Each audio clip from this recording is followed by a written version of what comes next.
Welcome to Homemaking with Mima. My name is Wendy, and I'm going to bring you along today while I use my brand new Presto Digital Canner. I received this Presto Digital pressure canner from my husband for Christmas.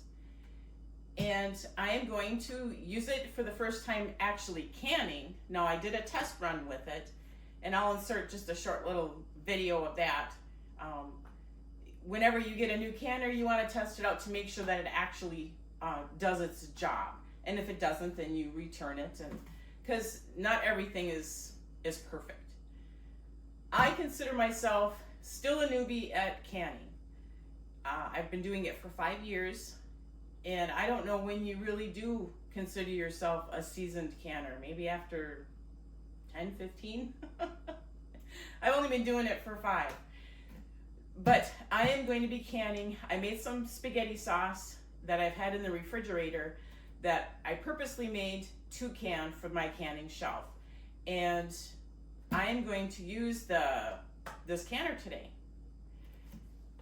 It's new to me, so you're going to see me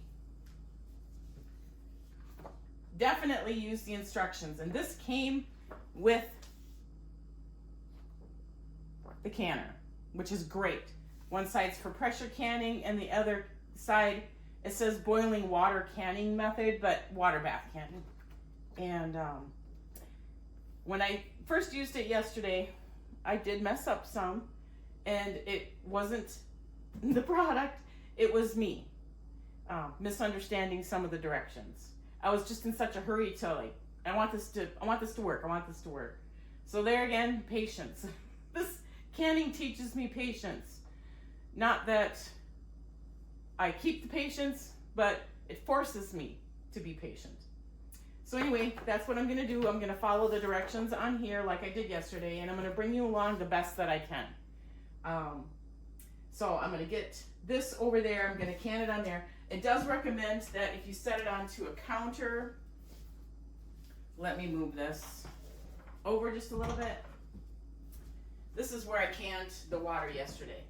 It does recommend if you set it on a counter or a table or any of that, if you don't have like a granite where it doesn't matter the heat, to put something down underneath it, like a wood cutting board or something that heat can take.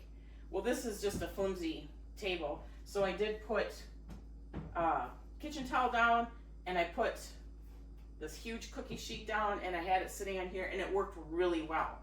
So I will continue doing that. If I even use it on my counter, I will put a towel down and then probably a smaller cookie sheet, because this one is huge. So I'm going to bring you along for this journey. So they always advise that you do a test run in your canner, no matter if it's an electric one, pressure, one on the stove, doesn't matter what brand, do a test run to make sure that the unit works correctly. And I had done that yesterday, and I did water. They usually advise you to do water. You don't want to put product in there and it not actually work. And they sealed. Everything went good. The only thing I forgot to do was to put vinegar in my canning water, so I wouldn't get this haze. But this is the haze that I get if I don't do that. But I will remember when I do the actual canning. Here's the spaghetti sauce, and I'm going to get it warmed up. And I'm going to put it on low because I don't want it splattering all over. But I am going to do what's called a hot canning process. And I'm not going to follow their directions. I'm going to do it my way because I feel more comfortable with it. And what that is they want you to, put water in here, put water in your jars, heat your jars up in here, and then you pull your jars out and you empty it, and then you can put product in it and then put it back in here.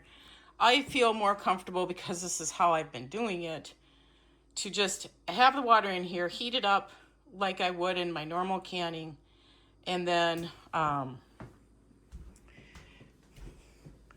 heating my jars in the oven like I normally do, and I'll have hot product. So that's how the only difference that I'm going to do for this. If you want to follow the directions completely, oh my gosh, go right ahead. But I'm going to do the way that I feel comfortable as far as getting the product ready to get put into the canner. So the first thing I'm going to do is make sure that your rack is in here, but I want to show you, I got a feel for it because this is dark. There is a fill line. I can't find it. It's right here. Bring you a little closer. It's kind of hazy. It's right there. So I'm going to fill my canner to that recommended fill line. And I'm going to put it like that so that I can see it. And I did use it yesterday, and I didn't put vinegar in my unit because I have hard water. I did wash it out the best that I could. This must just be residue. It is. My fingers can take it off. I am going to put vinegar in today, but I am going to get it filled up to the recommended line. So I have the water in there to the recommended line, splash of vinegar. It's going to help with that haziness on your jars. And I had some pretty bad haziness yesterday because I totally forgot. I was just too excited to get this worked out and, you know, see how it worked and if it worked. This is the canner. This is the rack that it comes with that you do need in there. I'm going to pressure can today, so it is blinking that. I can turn the dial and it'll bring it to water bath if I want to do that, but I'm going to pressure can the spaghetti sauce because it does have meat in it. Here's the lid. This is the, what do they call this? They call this the regulator that sits on here that you're going to put on after that 10-minute venting. And inside it does have the ring and has the little vent area. And this does come off when I was reading the cleaning instructions to clean in there. And the lid goes on. I'll show you now. It goes on like that. It's got the little marks here. And then you'll just turn it to lock. And then after you get your product in there, you're going to lock it down like that. And the unit will not let you open it up once it comes to the actual pressure, which you don't want to anyway. But once it's done, and this is the little, what are they calling this? Well, once this comes down after the cooling, it will allow you to open it up. So you'd open it up, pull this back, open the lid away from you,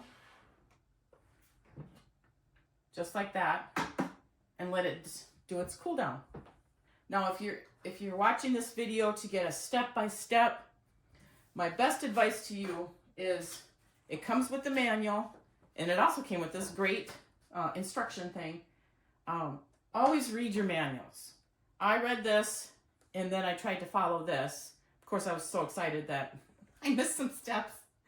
But always read your manual. So if you're watching this video to get a step-by-step, then I'm sorry, it's not going to happen like that. I'm just going to show you, I'll bring you along for the process. Because I'm still new at using this. This I'm very new at.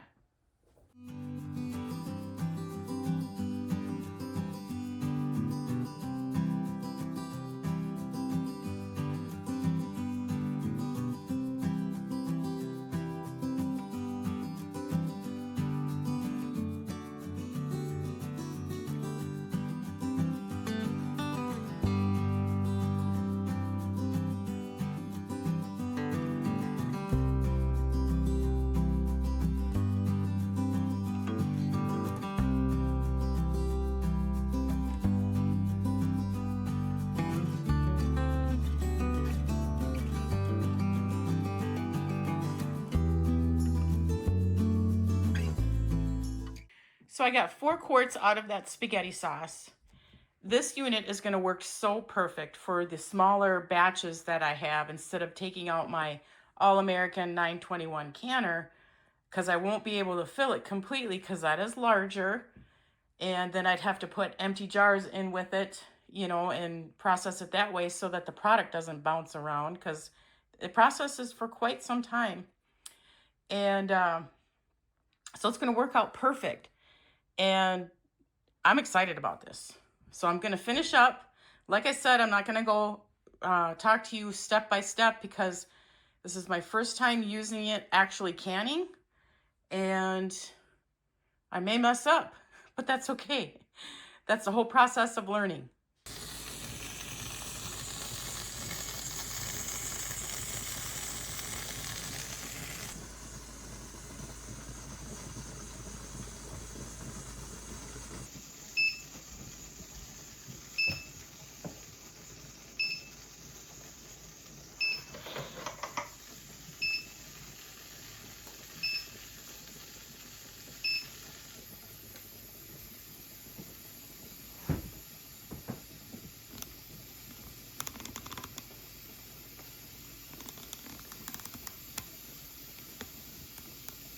So I'm just going to pop in here real quick and talk just very little about this canner. These canners are made for people who have busy lives. They're also made for if you do have regular canners and you have extra product but you can't fit it into that canner, and then when you pressure can you have to wait so long to do a whatever you got left over. This is going to come in extremely handy for me in that process, because I can get my All-American on the stove if I have a big batch of something, and then whatever I have left over, I can get it into this. I've also heard that you can, you know, once you get it to the process of this point where it's actually canning, you can walk away and do other things. It's all electric. It's all computerized, so it's gonna do the process for itself. The only thing it isn't gonna do is take that regulator off. But I think once it shuts down and does all the cooling process and all that, if that was left on and the whole thing was completely done, you're going to be fine. But I just wanted to come in here and pop in and say how convenient this is going to make my life as far as when I do my pressure canning. And it's also gonna, my husband can do his own canning as well, and I don't have to stand next to him and say, okay, this is the next step, this is the next step. He's able to follow these directions. This is great, and it feels laminated, so I love this. So that's all I wanted to do, is so I wanted to come in here and give that quick note. This is my first time canning with it, with product in it, and we'll see how that goes. I'm pretty sure it's going to go good, because the trial run yesterday went really well. Everything's sealed. The only thing were my own issues. I, didn't follow the directions the way that I should have, or I think I skipped them. And I forgot to put vinegar in my water, because of our water is hard, so I had that mineral deposit all over my jars. But that's easy cleanup. All right, so I'm just going to let this finish its process.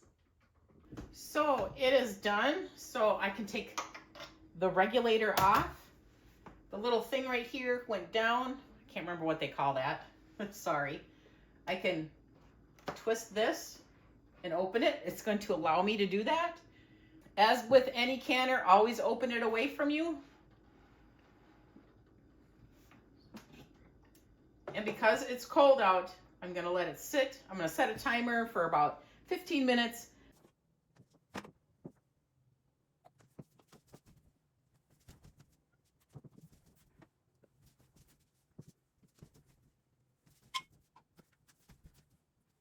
So there they are. They're going to get covered with a towel, sit overnight. I'll wash them and clean them up in the morning. I had a little bit of seepage, it looks like, but I'm okay with that. I've had it before. Anytime you have a liquid in there, you have that possibility. So I'm going to cover them up, and then we'll check the canner. So yeah, you can definitely see I had a little bit of seepage, but it really doesn't look that bad at all. I've had worse. Okay, so that's going to end this video of me trying out the Presto Digital Pressure Canner for you. I didn't go into any detail because I didn't feel confident enough to do that.